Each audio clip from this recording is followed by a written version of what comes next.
Now turn to Section 1. Section 1. You will hear a telephone conversation between a client who wants to rent short-term accommodation and a rental agent. First, you have some time to look at questions 1 to 5.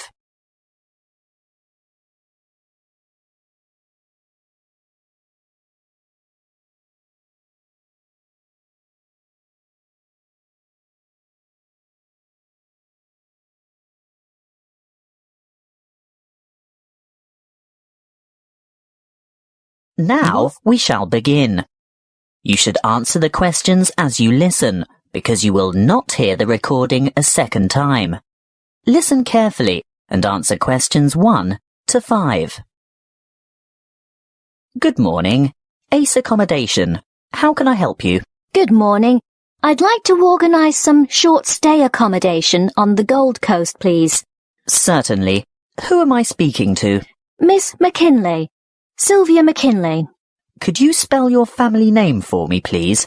It's M-A-C-K-I-N-L-A-Y. Thank you. And your first name is Sylvia? Yes. Is that with an I or a Y? A Y, the old-fashioned way. That's S-Y-L-V-I-A. Thank you, Miss McKinley. Now, just for our records, can you tell me what country you live in? Of course. It's England, actually. I thought so. Now, when are you coming? Well, at the moment, we're planning on arriving on July the 26th. Oh, the 25th. That's the last day of the public holiday, and it might be difficult to find something available on that date. No, we're coming on the 26th of July. Oh, well, that's fine then. We'll have lots of good places vacant by then, although you wouldn't be able to move in until late afternoon, because our cleaning crew will need time to get everything ready for you. That suits us. Our flight won't get in until early evening anyway. How many of you will there be? Just my sister and myself. And how long do you intend to stay? Oh, only a couple of weeks. We'd like to stay longer, but we'll have to get back to work. So, you're not coming on business then? No, it's just a holiday. Why, what difference does that make? Oh, you'd be surprised. Business people have different needs. You know, wireless internet, even fax machines and photocopiers. No, we won't need any of that stuff. We'll be coming to relax and get away from all that kind of thing. Before you hear the rest of the conversation, you have some time to look at questions 6 to 10.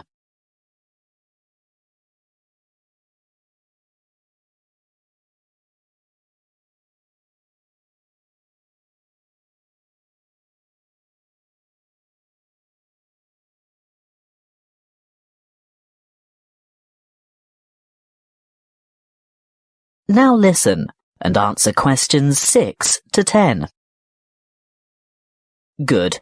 Now, what exactly are you looking for? A house, a duplex, or an apartment? What's a duplex? Oh, that's what you might call a townhouse or a unit. You know, 2 houses semi-detached on the same property. Oh, I see. I think an apartment will suit us just fine. And how many bedrooms? 2. 1 or 2, it depends on the size. My sister and I don't mind sharing if it's a decent-sized bedroom with 2 beds. Well, that makes it easier. And car parking? Will you require a lock-up garage? They're a little harder to find with an apartment. We'll have a hire car, and as far as I know, there are no regulations concerning car parking. I think as long as it's not parked on the street and it's secure, there shouldn't be any problems. Okay. Now, I'm assuming you want something by the beach. Yes, that's the idea. We want to enjoy the surf, sand and sunshine. Okay, but before we settle on an area and discuss your price range, I'll need to know about other necessities. What do you mean? Well, for example, do you want to be close to a shopping mall or the casino or the fun parks? Or do you want to be in a complex with or near a swimming pool? No, none of that really matters to us. But we'd like to have reasonable access to the motorway so that we can drive up to Brisbane to visit friends there. Well, there are quite a few lovely small towns to choose from. There's Main Beach, which is north of Surfer's Paradise, or Mermaid Waters, which is a bit further south, or Palm Beach, which is quite a bit further south. Mermaid Waters sounds delightful. Is it close to the motorway? Well, not really. The M1 is actually closest to Palm Beach, and prices are likely to be more reasonable there too. That's settled then. Palm Beach it is. Now, if you'll just give me your email address, I can send you information about the town and lots of photos. Well, my email is smac13@hotmail.com. And one final thing. How much are you looking to spend per week on accommodation? Do you want something at the luxury end of the market? You know, newly redecorated, great views, all the mod cons? Not necessarily. Could we get something clean, comfortable and reasonable for $1,200 a week? Could you stretch that to $1,500 a week? I've got a property in mind that you'll absolutely love, but you'd have to go to $1,500. $1,200 wouldn't cover it. All right then, but that's our top limit. Good. I'll get onto this straight away, and there should be something in your inbox shortly. That is the end of section 1. You now have half a minute to check your answers.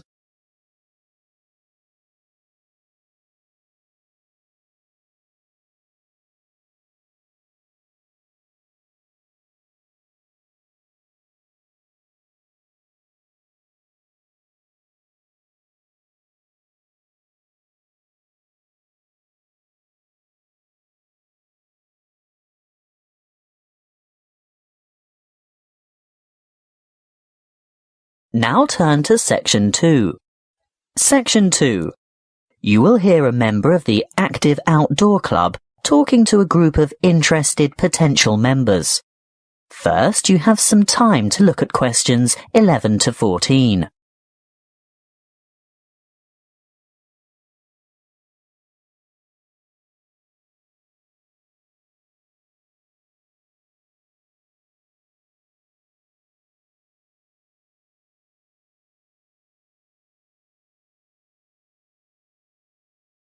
Listen carefully and answer questions 11 to 14. I'd like to welcome you all to our Active Outdoor Club. I'll start by telling you a little bit about the history of the club and all that it can offer, and there will be a chance for you to ask questions over tea and coffee in the lobby afterwards. You'll also be able to pick up pamphlets from the table at the back of the hall, and if you wish to purchase any of our products, Bill will serve you at the front counter. As most of you probably know, the club was founded by Nick Noble about 30 years ago. He thought of placing an advertisement in the local newspaper or erecting a billboard somewhere, but it was the radio that he decided on to reach the most people. You know, other people who might be interested in outdoor pursuits. Just basic activities like walking or tramping. Anything active that could take place in some of the beautiful outdoor settings that this country has to offer. Nick was overwhelmed by the response he got, and the club soon grew from a dozen or so friends and enthusiasts to around 200 members 20 years ago, and steadily since then to reach a membership of over 2,500 now. You don't have to be a hardened athlete or extreme adventurer. On the contrary, it's a group that encourages friendship and fellowship through social and recreational activities. The club tries to cater for all levels of maturity and both genders. In fact, anyone who has the physical ability and a moderate level of health and fitness to participate in open-air activity on a regular basis. I think our youngest member is a 5-year-old boy, and our oldest member is a 75-year-old man. Of course, we have more challenging opportunities for those who are up to it, but all excursions are graded according to level of difficulty, and there will always be something for those families with small children. More about that later. I'm sure you realise that it's part of the focus of the club to ensure that our natural environment is kept as pristine as possible. We all have a keen interest in conservation, and many of our members contribute their time or give a monetary donation to organisations that work to enhance and beautify our natural heritage. Before you hear the rest of the talk, you have some time to look at questions 15 to 20.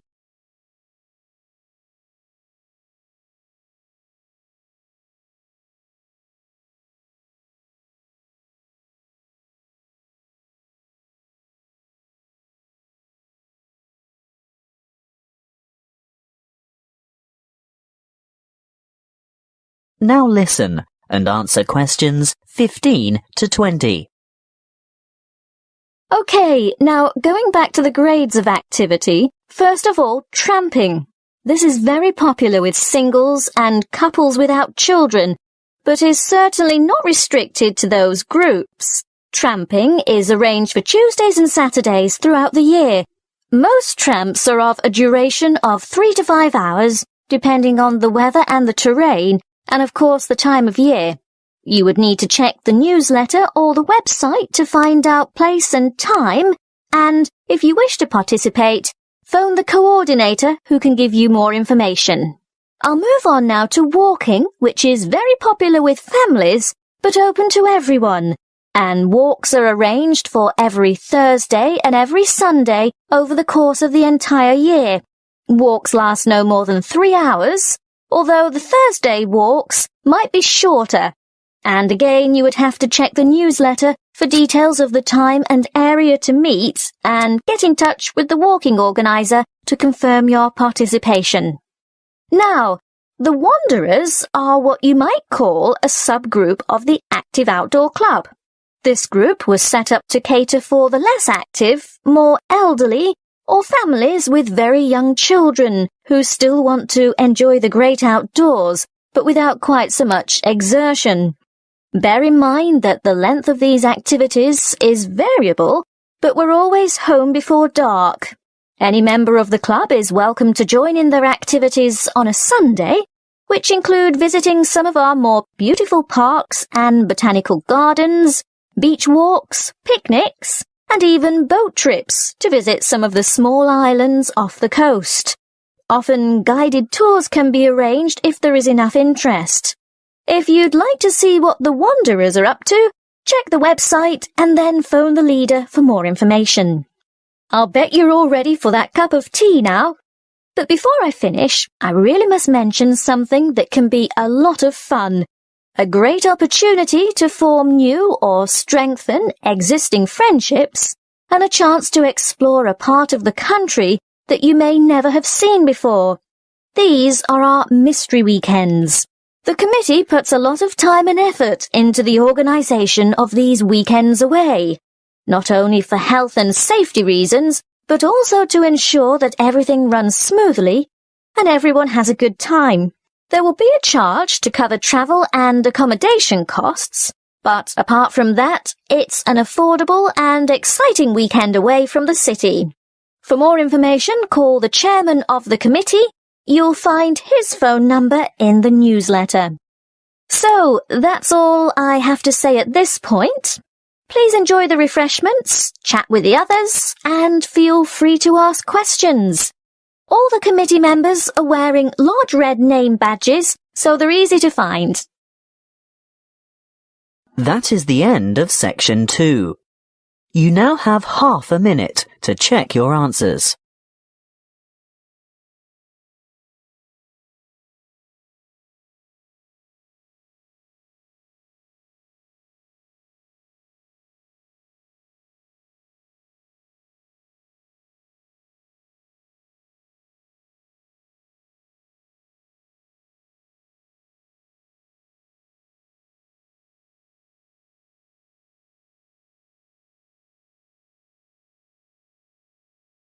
Now turn to Section 3. Section 3. You will hear a conversation between an academic advisor and a student asking for information about a particular subject that she wants to study. First, you have some time to look at questions 21 to 26.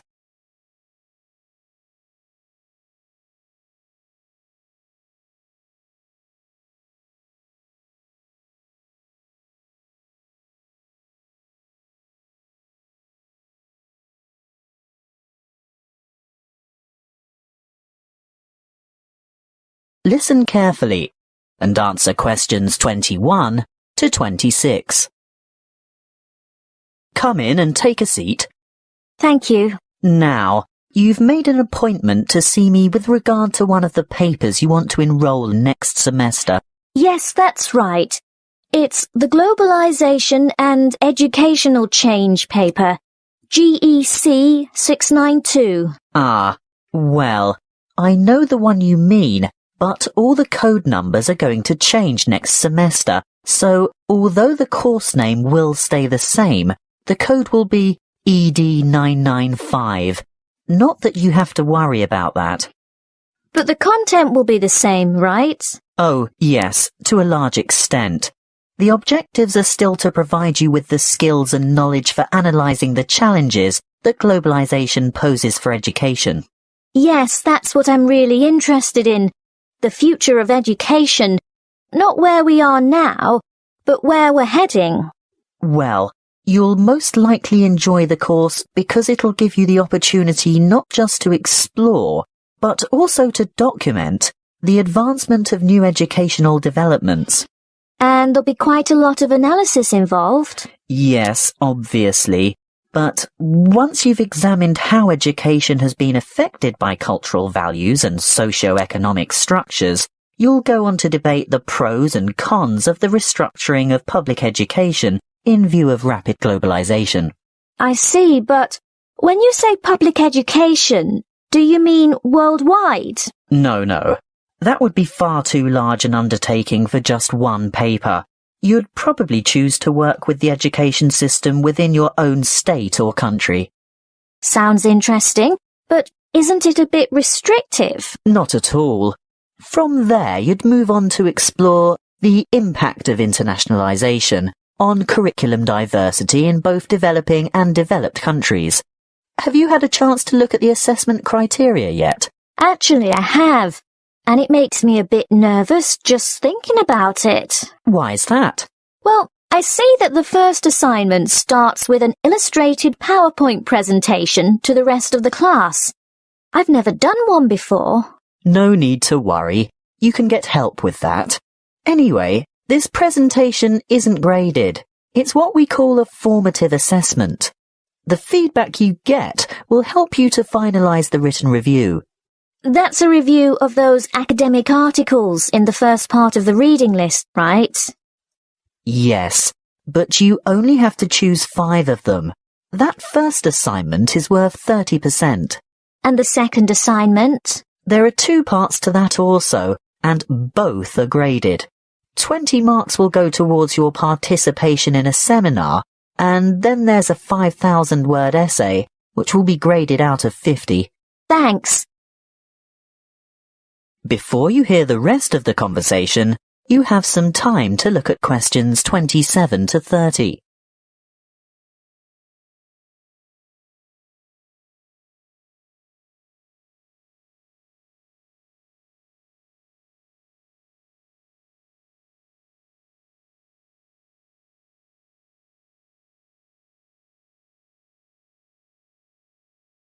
Now listen and answer questions 27 to 30. Is there anything else I can help you with? Yes. The reading list is quite long. Where do you think I should start? Well, I'd suggest you leave the articles until the semester is underway, but a good preparation would be to look at some of the major texts. These ones here. In any particular order? You could start with this one by Tower, here at the bottom of the page. Sorry, who? Tower, TOWER, 2007, Comparative Education. That should give you a good basis. Then move on to Eliot, Educational Issues of the New Millennium. But be sure to get the 2008 edition, not the original 1998 edition, because so much has changed since 1998. The new edition has extensive revisions and a lot of new material. Okay, so that's Tower first, then Eliot. I think I could handle a couple more over the summer break. Well, in that case, look for Brown's Education and Globalization, published in 2009. Actually, there are quite a few books by Brown, but I'd start with that one and leave his others till much later. And I'd also really recommend this one here, Globalization and Knowledge Policy by York, published quite recently, in fact, 2010. That is the end of section 3. You now have half a minute to check your answers.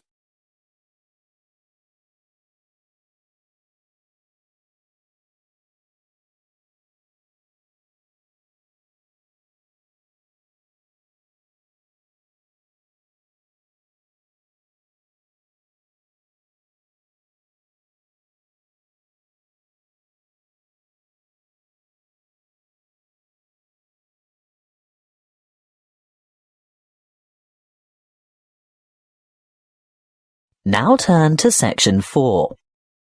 Section 4. You will hear a lecture on immunity and immunization. First, you have some time to look at questions 31 to 40.